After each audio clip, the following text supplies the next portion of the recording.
our origin is very important. A person without a past is without a future. This is our culture. Our culture is our life. It's our religion. It's our faith.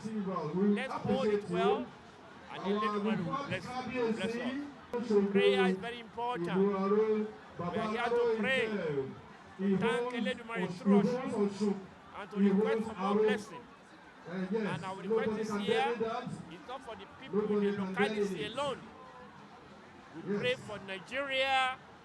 We pray for the president of the nation, President Bola Ahmed Tinubu. All Yoruba people to continue to uphold their culture.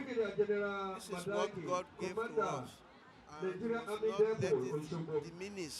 I love the tradition, I love the clothing, I love the hair, and it's completely something new for me. I really enjoy this. Very powerful, everyone is very friendly, there's a lot of energy, and it's very interesting to see the traditional Nigerian culture.